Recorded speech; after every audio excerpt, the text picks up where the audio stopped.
प्रतिनिधि सभा सदस्यमा पराजित भएको 32 महिनापछि संसद छिर्दै वामदेव गौतम। नेकपा उपाध्यक्ष वामदेव गौतम राष्ट्रिय सभा सदस्य बन्ने भएका छन्। मन्त्री परिषदले सोमबार उनलाई राष्ट्रिय सभा सदस्यमा मनोनयन गर्न राष्ट्रपति समक्ष सिफारिस गर्ने निर्णय गरेको थियो। मन्त्री परिषद बैठकको अन्त्यमा प्रधानमन्त्री केपी शर्मा ओलीले गौतमलाई सिफारिस गर्ने प्रस्ताव गरेका थिए। प्रधानमन्त्रीज्यूले राष्ट्रिय सभाको एक सिट फागुनदेखि खाली छ, वामदेवलाई सिफारिस गरौँ भन्नुभएको छ। एक मन्त्रीले भने त्यसमा कसैको विरोध रहेन, प्रस्ताव पारित भएको छ। गौतमको मनोनयनका लागि सम्भवतः मंगलबार प्रधानमन्त्री कार्यालयले राष्ट्रपति कार्यालयमा पत्र पनि पठाउनेछ। त्यसपछि राष्ट्रपति विद्यादेवी भण्डारीले संविधानको धारा 86 को उपधारा 2 ख बमोजिम उनलाई राष्ट्रिय सभा सदस्यमा मनोनयन गर्नेछिन् अनि प्रतिनिधि सभा सदस्यमा पराजित भएको 32 महिनापछि गौतम संसदमा छिर्नेछन्। तत्कालीन अर्थमन्त्री युवराज खतिवड़ाको राष्ट्रिय सभा सदस्यको समयावधि गत फागुन 21 गते सकिने भएपछि फागुन 14 गते नेकपा सचिवालय बैठकले गौतमलाई मनोनित कोटाबाट राष्ट्रिय सभामा लैजाने निर्णय गरेको थियो। तर प्रधानमन्त्री ओलीले खतिवड़ालाई निरन्तरता दिन चाहेका थिए। बरु खतिवड़ाले संसद सदस्य नभए पनि संवैधानिक व्यवस्था अनुसार 6 महिनाका लागि अर्थमन्त्रीमा पुनर्नियुक्ति पाए। नेकपाले वैशाख 20 गते गौतमलाई उपयुक्त समयमा प्रतिनिधि सभा सदस्यको उम्मेदवार बनाउने निर्णय गरेको थियो। पछिल्लो पटक प्रधानमन्त्री ओलीले गौतमलाई डोल्पाबाट प्रतिनिधि सभा सदस्यका लागि चुनाव लड्न आग्रह गरेका थिए। तर गौतमले आफू राष्ट्रिय सभा सदस्य बन्ने मनस्थितिमै रहेको बताएका थिए। उनलाई सचिवालयका अधिकांश सदस्यहरूको पनि साथ थियो। खतिवड़ालाई नै निरन्तरता दिन चाहे पनि बन्दै गरेको शक्ति सन्तुलन यही कारणले नगुमाउन प्रधानमन्त्री ओली पनि गौतमलाई नै मनोनयनबाट राष्ट्रिय सभामा पठाउने निर्णयमा पुगेका थिए। भदौ 18 गतेको सचिवालय बैठकमा मनोनित कोटामा गौतमलाई लैजाने जानकारी प्रधानमन्त्री ओलीले गराएका थिए।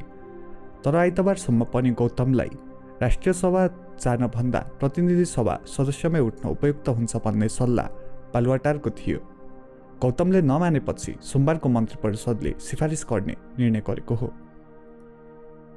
शपथ लिएपछि गौतम 5.5 वर्षका लागि राष्ट्रिय सभा सदस्य बन्नेछन्। फागुन 21 देखि 6 वर्षको अवधि हुने भए पनि सरकारले निर्णय नगर्दा 6 महिना मनोनित कोटाको एक संसद बिनै राष्ट्रिय सभा सञ्चालन भयो। मनोनित कोटामा विषय विज्ञ र सबैले मान्न सक्ने व्यक्तिलाई पठाउनु पर्ने संविधानको भावना भए पनि पार्टीले नै निर्णय गरेर पार्टीकै सक्रिय नेतालाई पठाउनु गलत भएको भन्दै नेकपा भित्र र बाहिर पनि यसको आलोचना भइरहेको छ।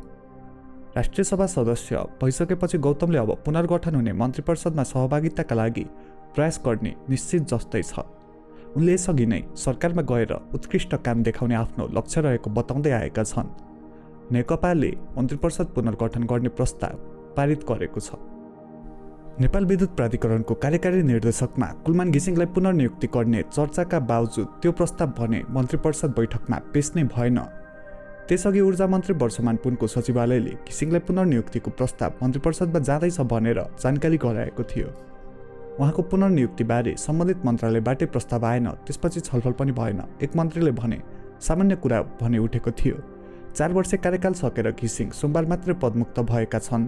लोडसेडिङ अन्त्यका लागि महत्त्वपूर्ण काम गरेको भन्दै उनलाई फेरि नियुक्त गर्नुपर्ने आवाज पनि उठिरहेको छ।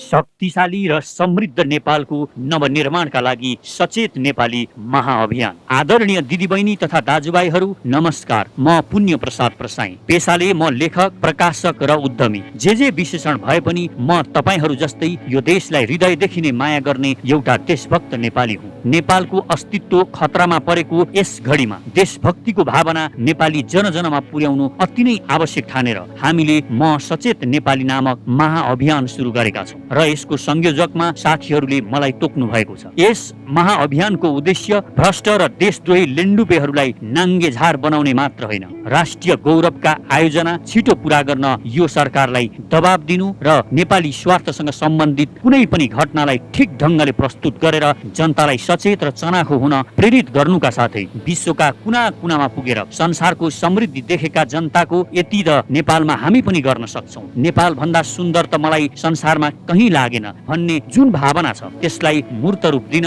र उहाँहरूलाई आफ्नो मातृभूमि फर्केर परिवारसँगै बसेर केही गर्न सक्ने उद्यमी हुन प्रेरणा दिनुका साथै नेपाल र नेपालीलाई माया गर्ने सकारात्मक सोच भएका मनहरूलाई गोलबद्ध गरेर नेपालको निर्माण गर्न यहाँको व्यथिति, विसङ्गति, भ्रष्टाचार र राष्ट्रद्रोही दलाल लेन्डुपे विरुद्ध लड्न एउटा विश्वसनीय, भरपर्दो र सशक्त आवाज निर्माण गर्नु हो, जुन आवाज सुन्न यो लम्पसारवादी सरकार पनि बाध्य बनोस्।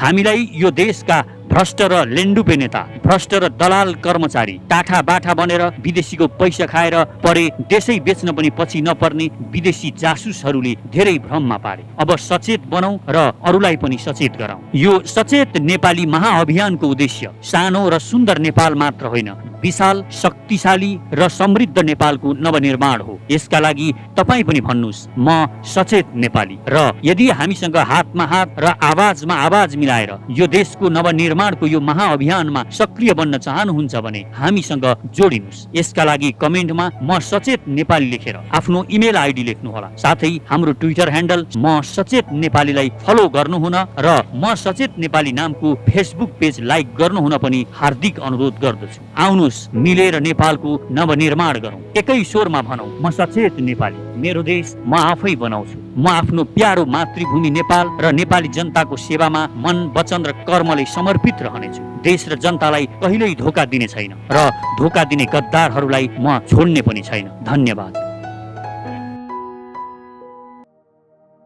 प्रतिनिधि सभा सदस्यमा पराजित भएको 32 महिनापछि संसद छिर्दै वामदेव गौतम। नेकपा उपाध्यक्ष वामदेव गौतम राष्ट्रिय सभा सदस्य बन्ने भएका छन्। मन्त्री परिषदले सोमबार उनलाई राष्ट्रिय सभा सदस्यमा मनोनयन गर्न राष्ट्रपति समक्ष सिफारिस गर्ने निर्णय गरेको थियो। मन्त्री परिषद बैठकको अन्त्यमा प्रधानमन्त्री केपी शर्मा ओलीले गौतमलाई सिफारिस गर्ने प्रस्ताव गरेका थिए। प्रधानमन्त्रीज्यूले राष्ट्रिय सभाको एक सिट फागुनदेखि खाली छ, वामदेवलाई सिफारिस गरौँ भन्नुभएको छ।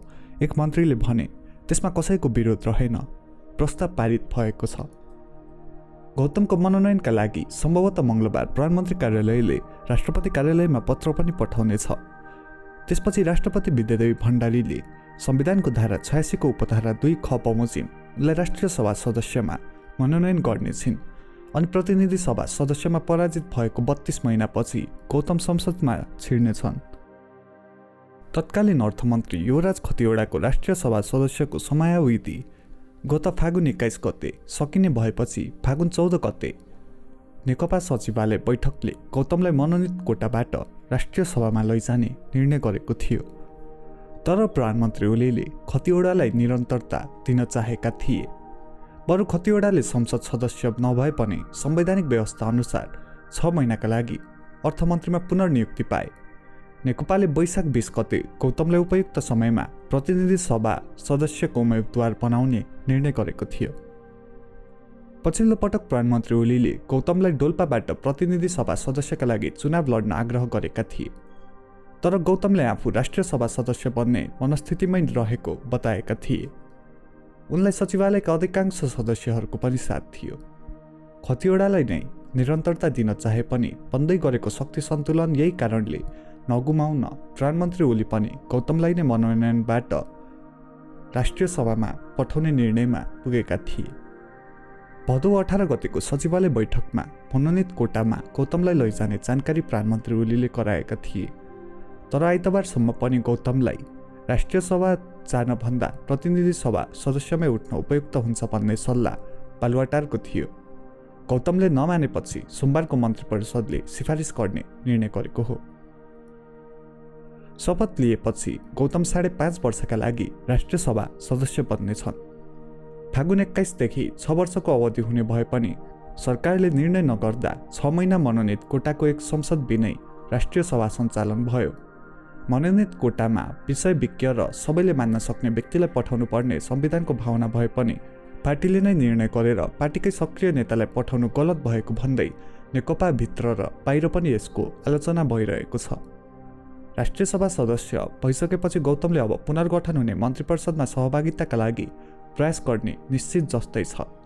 उनले यसअघि नै सरकारमा गएर उत्कृष्ट काम देखाउने आफ्नो लक्ष्य रहेको बताउँदै आएका छन्। नेकपाले मन्त्री परिषद पुनर्गठन गर्ने प्रस्ताव पारित गरेको छ। नेपाल विद्युत प्राधिकरणको कार्यकारी निर्देशकमा कुलमान घिसिङलाई पुनर्नियुक्ति गर्ने चर्चाका बावजुद त्यो प्रस्ताव भने मन्त्री परिषद बैठकमा पेश नै भएन। त्यसअघि ऊर्जा मन्त्री वर्षमान पुनको सचिवालयले घिसिङलाई पुनर्नियुक्तिको प्रस्ताव मन्त्री परिषदमा जाँदैछ भनेर जानकारी गराएको थियो। उहाँको पुनर्नियुक्तिबारे सम्बन्धित मन्त्रालयबाटै प्रस्ताव आएन, त्यसपछि छलफल पनि भएन। एक मन्त्रीले भने सामान्य कुरा भने उठेको थियो। 4 वर्ष कार्यकाल सकेर घिसिङ सोमबार मात्रै पदमुक्त भएका छन्। लोडसेडिङ अन्त्यका लागि महत्त्वपूर्ण काम गरेको भन्दै उनलाई फेरि नियुक्त गर्नुपर्ने आवाज पनि उठिरहेको छ।